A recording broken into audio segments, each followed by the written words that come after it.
They say the people who care for you when you're most vulnerable are angels sent from heaven. I used to believe that too, until the day I discovered my angel had wings made of lies and a heart carved from greed. My name is Eleanor Vance, and this is the story of how trust can become the sharpest knife, cutting deepest when wielded by those we love most. I'm glad you're here. If you're watching this, please take a moment to like this video, subscribe to the channel, and tell me in the comments where you're listening from. I want to know how far my story travels, because maybe, just maybe, it will save someone else from the same devastation that nearly destroyed me. It started on a Tuesday morning in late September, when the Carolina heat still clung to the air like a wet towel, suffocating and relentless. I was standing in my kitchen in Charleston, South Carolina, the same kitchen where I'd raised my daughter Clarissa, where I'd baked birthday cakes and hosted Sunday dinners for 40 years. The sunlight filtered through the lace curtains my late husband Thomas had hung decades ago, creating soft patterns on the checkered floor. Everything felt normal. Everything felt safe. I was 72 years old and had been living alone for 5 years since Thomas passed. The house, a beautiful old Victorian with creaking floorboards and windows that rattled when the wind blew, had become both my sanctuary and my prison. My arthritis had worsened considerably over the past year, making simple tasks like climbing stairs or opening jars feel like monumental challenges. Some mornings, the pain in my knees was so sharp I could barely stand. Other days, the loneliness was worse than any physical ache. That's when my daughter-in-law, Patricia, came into my life in a way I never expected. Patricia had married my son Marcus 23 years ago, and though our relationship had always been cordial, it never quite blossomed into the warm, mother-daughter bond I'd secretly hoped for. She was polite, efficient, always saying the right things at family gatherings, but there was a distance in her eyes, a coolness that made me feel like I was being assessed rather than embraced. Still, she was family, and I convinced myself that perhaps I was simply too traditional, too old-fashioned to understand her modern ways. Marcus worked as a regional sales manager for a pharmaceutical company, a job that kept him traveling across the Southeast almost constantly. He'd call me every Sunday evening, his voice tired but loving, asking about my health, my garden, whether I needed anything. But phone calls, no matter how sincere, couldn't help me when I dropped a plate and couldn't bend down to clean it, or when I needed someone to drive me to the doctor because my vision had started blurring at dusk. It was Patricia who suggested she move in to help me. I remember the afternoon she proposed it, sitting in my living room with her hands folded neatly in her lap, her voice smooth as honey. "Eleanor," she said, using my first name the way she always did, never calling me Mom or Mother Vance. "Marcus and I have been talking. We're worried about you living here alone. What if something happened? What if you fell and couldn't reach the phone?" Her concern seemed genuine, her eyes soft with what I interpreted as daughterly affection.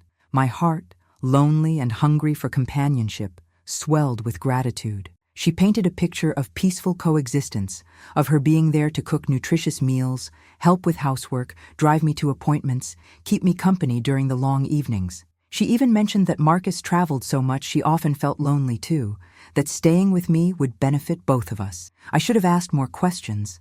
I should have wondered why she didn't suggest hiring a professional caregiver instead. I should have noticed the way her eyes flickered around the room, cataloging, calculating. But I was tired of being alone, tired of struggling, and the thought of having someone in the house again, of hearing footsteps other than my own, was too tempting to resist. Patricia moved in the following week, bringing 3 large suitcases and a warm smile.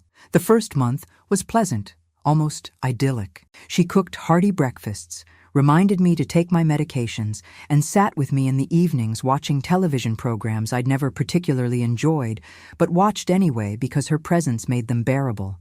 She was attentive, perhaps overly so, always asking about my comfort, my needs, my preferences. But slowly, subtly, things began to change. It started with small requests that seemed reasonable at first. "Eleanor," she said one morning as I was sorting through my mail, "I notice you still handle all these bills yourself. Wouldn't it be easier if I helped you? You know, with your arthritis, all that writing must hurt your hands." I hesitated, clutching the electric bill I'd been about to pay. I'd always managed my own finances, prided myself on my independence, but when I looked down at my gnarled fingers, swollen and aching, I couldn't deny the truth in her words. She must have seen my hesitation because she quickly added, "I'm not suggesting I take over. Just let me write the checks and you can sign them. You'll still be in control." Her smile was reassuring, her tone patient, as if she were speaking to a child who needed gentle guidance. And so, against the small voice of doubt whispering in the back of my mind, I agreed. The second change came a few weeks later. "Eleanor," Patricia said, settling onto the sofa beside me with a serious expression, "I've been thinking about your investments.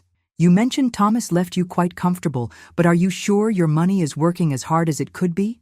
Interest rates are so low right now. Marcus has a financial advisor who's brilliant. Would you like me to arrange a meeting?" I frowned, uncomfortable with the direction of the conversation. Thomas had indeed left me well provided for, a combination of his pension, Social Security, savings, and the small investment portfolio he'd carefully built over our 50 years of marriage. I'd never touched the principal, living comfortably on the interest and my own modest Social Security check. "I don't think that's necessary," I replied carefully. "Thomas set everything up very well. I'm perfectly comfortable." Patricia's face fell slightly, and I saw something flicker in her eyes, gone so quickly I couldn't identify it. "Of course," she said softly, her voice taking on a hurt tone. "I just want to help. I worry about you being taken advantage of. You hear such terrible stories about elderly people losing their savings to scams. I was just trying to protect you." The word elderly stung more than I wanted to admit, and guilt immediately washed over me. She was trying to help, trying to care for me, and I was being stubborn and ungrateful. "I'm sorry, Patricia," I said, reaching out to pat her hand. "I appreciate your concern. Let me think about it." She brightened immediately, squeezing my hand with what seemed like genuine affection. "Take all the time you need," she said warmly. "I just want what's best for you." That conversation planted a seed of unease in my chest, something I couldn't quite name but couldn't quite ignore either. That night, lying in bed listening to the old house settle around me, I found myself thinking about Thomas, wishing I could ask him what to do, whether I was being paranoid or prudent. The third change was the most significant, though at the time it seemed the most innocent. One morning, about 6 weeks after Patricia moved in, I came downstairs to find her sitting at the kitchen table with a stack of papers spread before her, a pen in her hand, her reading glasses perched on her nose. She looked up with a bright smile. "Good morning, Eleanor. I made us some coffee. Come sit down. I have something to show you." I settled into my usual chair, accepting the coffee mug she pushed toward me, the warmth seeping into my aching hands. "What's all this?" I asked, eyeing the papers with confusion. Patricia's smile widened. "I took the liberty of organizing all your financial documents," she said, her tone proud, as if she'd accomplished something wonderful. "Everything was scattered in so many different places, different drawers, different folders. I've created a master file system. Isn't it better?" My stomach tightened. I'd kept my important papers in specific places for decades, knew exactly where everything was, despite what might have looked like disorganization to someone else. But looking at Patricia's expectant face, her obvious pride in her work, I swallowed my objection. "That was very thoughtful of you," I said carefully, reaching for the nearest folder. She pulled it back gently. "Oh, don't worry about reviewing it all now," she said quickly. "I made copies of everything. The originals are safely filed in the study. I just wanted to show you how much more organized everything is now." Something in her tone made the unease in my chest grow stronger, spreading like cold water through my veins. But I smiled and nodded, not wanting to seem ungrateful, not wanting to acknowledge the small alarm bells beginning to ring in the back of my mind. That afternoon, when Patricia went grocery shopping, I walked to the study, my knees protesting with each step. The room smelled of lemon polish and old books, exactly as it always had. But when I opened the filing cabinet where Thomas had kept our important documents for decades, my heart stopped. Everything had been reorganized, moved, refiled. Documents that had been in one drawer were now in another. Files I'd labeled in my own handwriting now wore Patricia's neat, typed labels. I stood there, my hand trembling on the open drawer, feeling suddenly like a stranger in my own home, looking at my own life as if it belonged to someone else. And in that moment, standing in the study where my husband had spent so many evenings reading the newspaper, where I'd balanced our checkbook every month for 50 years, I felt the first real crack of doubt split open inside me. Something wasn't right. I couldn't prove it, couldn't point to any single action that was clearly wrong, but my instincts, sharpened by 7 decades of life, whispered urgently that I needed to pay attention, to watch, to wait. And so I decided to do something I'd never done before, something that felt both necessary and deeply wrong. I decided to spy on the person living in my house, the person I'd welcomed with trust and gratitude, the person who was supposed to be caring for me. What I would discover in the coming weeks would shatter everything I believed about family, about trust, about the very foundation of the life I'd built. But in that moment, standing in my husband's study with my heart pounding and my hands shaking, I made myself a promise. Whatever the truth was, no matter how painful, I would face it. I would not be a victim, not in my own home, not at 72 years old, not after everything I'd survived. The woman who cared for me was hiding something, and I was going to find out what it was, even if the truth destroyed me. The hardest part about suspecting someone you live with isn't the fear of being wrong. It's the fear of being right. For the next 3 weeks, I became a detective in my own home, watching, listening, documenting every small inconsistency, every strange moment, every lie disguised as care. And what I discovered made me realize that sometimes the greatest danger doesn't announce itself with violence or threats. It arrives with a smile, a helpful gesture, and the slow, patient theft of everything you've built. It started with the phone calls. Patricia had always been attached to her cell phone, constantly texting or scrolling through social media. But now she began taking calls in private, stepping out onto the back porch or going upstairs to the guest bedroom she'd claimed as her own, closing the door firmly behind her.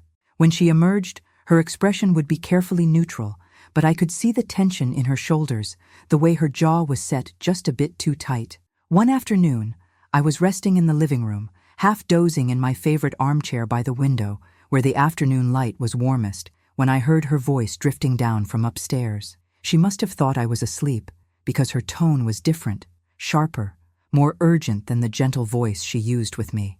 I held my breath and listened. "No, I told you. It's taking longer than expected," she was saying, frustration evident in every word. "She's not as easy to manage as we thought. She still questions everything. I need more time." My heart hammered so loudly I was afraid she'd hear it. Who was she talking to? What did she mean by manage? The conversation continued, but her voice dropped to a murmur I couldn't quite make out. When she came back downstairs 20 minutes later, her face was composed, her smile bright. "Did you have a nice rest, Eleanor?" she asked sweetly, as if she hadn't just been discussing me like I was a problem to be solved. I managed a smile and nodded, but inside, ice was spreading through my veins. The second discovery came when I decided to check my bank statements. Patricia had convinced me, weeks ago, to switch to online banking, saying it was more convenient, more modern, that paper statements were wasteful. At the time, it seemed reasonable. But now, sitting at the computer in the study while Patricia was out getting her nails done, I logged into my account with trembling fingers. What I saw made the room spin around me. There were withdrawals I didn't recognize, not large enough to be immediately alarming, not the kind of massive theft that would trigger bank alerts, but consistent, regular amounts. $200 here, $300 there, sometimes $500, always labeled as cash withdrawals from the ATM near the grocery store. But I hadn't been to an ATM in months. My arthritis made it difficult to use those machines. And besides, Patricia always handled the grocery shopping, always paid with the credit card I'd given her for household expenses. I scrolled back through 3 months of statements, my breath coming faster as the pattern became clear. Nearly $5,000, taken gradually, carefully, in amounts small enough that I might not notice if I wasn't looking closely. My hands shook as I reached for the phone to call the bank, but then I stopped. If I called now, if I reported it, Patricia would know I'd discovered her theft, and something told me I needed to know the full extent of what she was doing before I made any moves. Instead, I took screenshots, emailed them to myself at an old address Patricia didn't know about, and cleared the browser history. When she returned home an hour later, her nails painted a cheerful coral. I was back in my armchair, knitting, the picture of an oblivious old woman. "How are you feeling?" she asked, setting down her purse. "Did you take your afternoon medication?" "I have," I lied smoothly, meeting her eyes with a calm I didn't feel. Thank you for asking, dear. That evening, I barely touched my dinner. Patricia had made pot roast, one of my favorites, but it tasted like ash in my mouth. I watched her across the table, this woman who smiled at me while stealing from me, who called me Eleanor with such false affection while plotting God knows what. Who are you? I wanted to scream. What have you done? But I stayed silent, nodding along as she chattered about her day, about the new salon she'd tried, about the recipe she wanted to make tomorrow. The third piece of evidence came in the form of a phone call I wasn't supposed to hear. It was late, past 11 o'clock, and I'd gotten up to use the bathroom, my knees aching with each careful step down the hallway. As I passed the guest bedroom, I heard Patricia's voice, low and intense. She was on the phone again, and this time I pressed my ear against the door, shame and necessity warring in my chest. "I'm telling you, Marcus," she hissed, and my blood turned to ice. She was talking to my son. She's being difficult. Every time I try to get her to sign the power of attorney documents, she finds some excuse. Last week, she said she needed to think about it. Yesterday, she said she wanted to talk to a lawyer first. We're running out of time. The house alone is worth $700,000, not to mention the investments. I had to press my hand over my mouth to stop the gasp that tried to escape. Marcus, my son, my boy, whom I'd raised, whom I'd sacrificed for, whom I'd trusted with every fiber of my being. He was in on it. Whatever this was, whatever they were planning, my own son was part of it. The betrayal hit me like a physical blow, stealing the air from my lungs. Patricia continued, her voice taking on a whining quality. "I'm doing everything I'm supposed to. I moved in. I'm playing the devoted daughter-in-law. I'm isolating her from her friends. But she's sharper than we thought. You said she was losing it, that she'd be easy. Well, she's not. And I'm tired of living in this old house, pretending to care about her stories and her stupid routines." Tears streamed down my face as I stood frozen in that dark hallway, isolating her from friends. The phrase hit me with sudden, terrible clarity. I thought about how Patricia always had a reason why I shouldn't attend church anymore, why I shouldn't go to my book club, why visiting my friend Lucille was too tiring.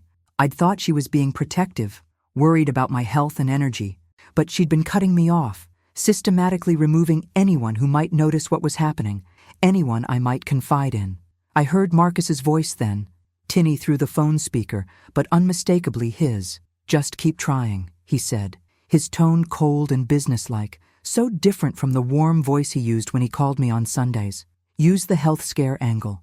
Tell her you're worried about her memory, that she needs someone to help make decisions, make her feel incompetent.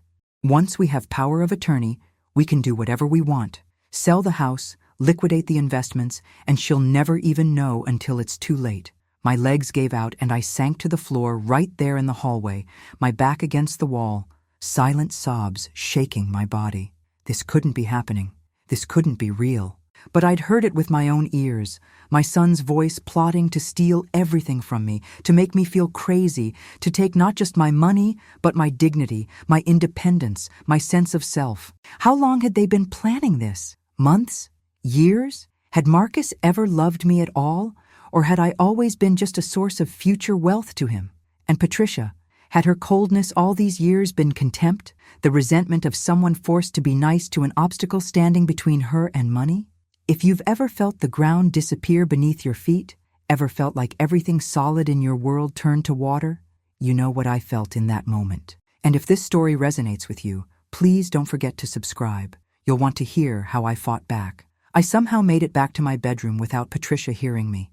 I closed the door, locked it for the first time since she'd moved in, and sat on the edge of my bed, my mind racing. I couldn't confront them. Not yet. If I did, they'd find a way to turn it around, to make me doubt what I'd heard, to convince me I was confused or mistaken. I needed proof, solid evidence that couldn't be dismissed or explained away. I needed a plan. The next morning, I called my friend Lucille, using the phone in my bedroom while Patricia was in the shower. Lucille and I had known each other for 45 years, had raised our children together, had supported each other through the deaths of our husbands. Patricia's excuses had kept us apart for weeks, but now I needed her desperately. "Lucille," I said quietly when she answered, her warm voice like a lifeline, "I need your help. Something's very wrong." We met the following day at a small cafe downtown, a place Patricia wouldn't think to look for me. I'd told her I had a doctor's appointment, that the office would provide transportation for elderly patients, that she didn't need to come along. She'd looked suspicious, but couldn't argue without revealing too much. Sitting across from Lucille, seeing the concern in her kind eyes, I finally let myself break down. I told her everything: the stolen money, the overheard conversations, the systematic isolation, the plot to take control of my assets. Lucille listened, her face growing darker with each revelation. When I finished, she reached across the table and gripped my hands. "Eleanor," she said firmly, "we're going to fix this. But we need to be smart. First, we're going to see a lawyer. Then we're going to the police, and we're going to protect you and everything Thomas left you. You are not alone in this." That afternoon, Lucille drove me to the office of Daniel Thornton, an attorney who specialized in elder law. He was a man in his 50s with kind eyes and a no-nonsense manner. As I recounted my story, showing him the bank statements I'd printed secretly, playing the recording I'd managed to make on my phone of Patricia's latest conversation with Marcus, his expression grew grim. "Mrs. Vance," he said when I finished, "what you're describing is financial exploitation of an elderly person. It's a crime, and attempting to fraudulently obtain power of attorney is also illegal. We need to act quickly." Over the next week, I lived a double life. During the day, I was the confused, compliant Eleanor that Patricia expected, nodding along with her suggestions, seeming to consider her proposals about signing documents, about making her a joint owner on my accounts for convenience. But secretly, I was working with Mr. Thornton to protect my assets, to gather evidence, to build a case. He helped me secure my accounts, change my passwords, revoke any preliminary authorizations Patricia might have obtained. But the tension of living with someone plotting against me was almost unbearable. Every meal Patricia cooked, I worried she might be drugging me, trying to make me confused or forgetful to support their narrative that I was incompetent. Every kindness felt like manipulation. Every smile felt like a mask hiding contempt. I started pretending to take my medications, but actually hiding them, just in case she was tampering with them. I became hyper-aware of everything she did, every drawer she opened, every paper she touched. Then came the day everything came to a head. It was a Thursday morning, cool and clear, the kind of Carolina autumn day that usually filled me with peace. Patricia came to my bedroom door, her face arranged in an expression of gentle concern, carrying a folder of papers. "Eleanor," she said softly, sitting on the edge of my bed like a caring daughter, "I really think we need to finalize these documents today. I've made an appointment with a notary for this afternoon. It's really for your own good, to make sure you're protected." I looked at the papers she was holding, the power of attorney documents that would give her complete control over my finances, my property, my life. My heart pounded, but I kept my face neutral. "Patricia," I said carefully, "I've been thinking. I'd really like Marcus to be here when I sign something this important. Can we wait until he's back from his trip?" Her face hardened for just a fraction of a second before the concerned expression returned. "Oh, Eleanor," she said, her voice dripping with false patience, "Marcus trusts me to handle this. Besides, you've been so forgetful lately. Just yesterday you couldn't remember if you'd eaten lunch. Don't you think it's time to let someone else make these difficult decisions?" And there it was, the gaslighting Mr. Thornton had warned me about. She was trying to make me doubt myself, to believe I was incompetent. But I'd been documenting everything, writing down what I ate, when I took medications, every conversation we had. I knew exactly what I'd eaten for lunch yesterday, a tuna sandwich and tomato soup. But I said nothing, just looked at her with wide, uncertain eyes, playing the part she expected. What I didn't tell her was that in 2 hours, Mr. Thornton would be arriving at my house with a police officer. What I didn't tell her was that every conversation we'd had for the past 3 days had been recorded on a small device Mr. Thornton had provided. What I didn't tell her was that Marcus, beloved son, devoted conspirator, would be met by officers when his plane landed that evening. The trap was set. Justice was coming. But as I looked at Patricia's false concern, at the papers that would have given her everything Thomas and I had worked our whole lives to build, I felt something more powerful than anger or hurt. I felt a cold, determined strength rising in me, the same strength that had gotten me through poverty as a child, through the civil rights movement as a young woman, through raising a family and building a life and surviving the death of my soulmate. Patricia had made a terrible mistake. She'd assumed that being old meant being weak. She'd confused kindness with stupidity, vulnerability with helplessness. She was about to learn exactly how wrong she was. And in that moment, watching her try to manipulate me one last time, I made a silent promise to Thomas, wherever he was. I would protect what we built. I would not let them win. And I would make sure they faced the consequences of trying to destroy a 72-year-old woman who had survived everything life threw at her. The doorbell rang, right on schedule. Patricia's head snapped toward the sound, confusion crossing her face. "Are you expecting someone?" she asked, suspicion creeping into her voice. I smiled at her. A real smile this time, filled with something she'd never seen in me before. "As a matter of fact," I said quietly, standing up with more strength than I'd shown in weeks, "I am." The look on Patricia's face when she opened the door and saw Detective Morrison standing there with Mr. Thornton was something I'll carry with me for the rest of my life. It wasn't fear, not yet. It was confusion, then calculation, her mind racing to find an explanation, a way to control the narrative. But when the detective held up his badge and said those words, "Patricia Henderson, we need to speak with you about allegations of financial exploitation and attempted fraud," I watched the blood drain from her face. She turned to look at me, still standing in the bedroom doorway, and for the first time since she'd moved into my house, I saw her without the mask. The concern was gone. The gentle daughter-in-law act had vanished. What remained was pure fury, her eyes blazing with a hatred so intense it made me take a step back. "You!" she hissed, her voice shaking with rage. "You did this! You senile old fool! You actually what? Called the police?" Detective Morrison stepped between us. "Ma'am, I need you to calm down and come with me to the station. We have evidence of multiple unauthorized withdrawals from Mrs. Vance's accounts, recorded conversations indicating conspiracy to commit fraud, and attempted exploitation of a vulnerable adult." Patricia's face cycled through emotions, rage, disbelief, and finally, a desperate attempt at manipulation. She turned to the detective, her voice suddenly breaking, tears springing to her eyes with practiced ease. "Officer, please, you don't understand," she said, her tone pleading. "I've been caring for Eleanor for months. She's not well. She's confused, forgetful. She probably doesn't even remember giving me permission to access her accounts. I've been trying to help her, to protect her from herself. Look at her. Does she seem capable of managing her own affairs?" Mr. Thornton stepped forward then, his briefcase in hand, his expression stern. "Detective, I have documented evidence that Mrs. Vance is completely mentally competent. I also have recordings of Mrs. Henderson discussing with Marcus Vance, Mrs. Vance's son, their plans to fraudulently obtain power of attorney and liquidate her assets. Would you like to hear them?" I watched Patricia's face as Mr. Thornton pulled out a small recorder and pressed play. Her own voice filled the room, crystal clear, discussing how difficult I was being, how much the house was worth, how they were running out of time.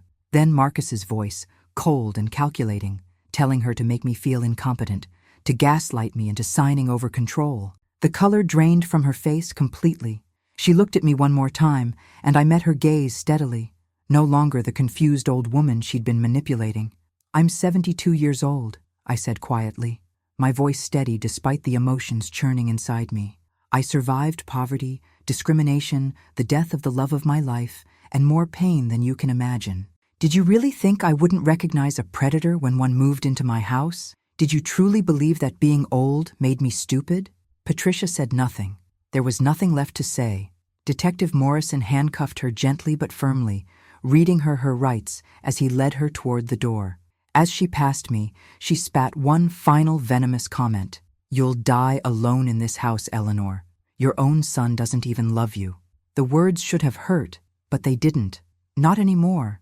I already knew the truth about Marcus. After they left, Mr. Thornton and I sat in the living room, the sudden silence almost overwhelming.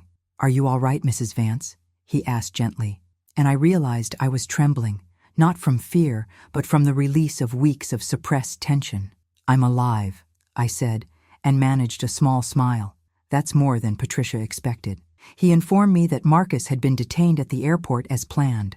He would face charges as well: conspiracy to commit fraud, financial exploitation, potentially more depending on what the investigation uncovered. The full weight of it hit me then. My son, the baby I'd held in my arms, whose scraped knees I'd bandaged, whose dreams I'd nurtured, had been willing to destroy me for money. The grief of that was somehow worse than anything Patricia had done. She was an outsider, someone who'd never truly been family. But Marcus, I'd given him life, love, everything I had, and he'd repaid me with betrayal. Mr. Thornton must have seen something in my face because he said gently, "Mrs. Vance, Eleanor, what they did is not a reflection of your worth or your failure as a mother. Some people, when faced with greed, make terrible choices. That's on them, not you." His words helped, a little. Over the following weeks, the legal process unfolded. Patricia pleaded guilty to multiple counts of theft and attempted fraud in exchange for a reduced sentence of 4 years in prison. Marcus fought the charges initially, tried to claim he'd been coerced by Patricia, that he'd been trying to protect me. But the recordings told a different story. Eventually, facing overwhelming evidence, he pleaded guilty as well. He received 3 years, served at a minimum security facility. I attended neither sentencing hearing. I'd said everything I needed to say in my victim impact statement, words I'd written alone at my kitchen table, tears falling on the paper as I poured out the pain of betrayal, the violation of trust, the theft not just of money, but of my sense of safety in my own home. I wrote about how they'd tried to steal my dignity, my independence, my very sense of self, and I wrote about how they'd failed. The house felt empty after everything was over, emptier than it had even after Thomas died. But it was a different kind of empty.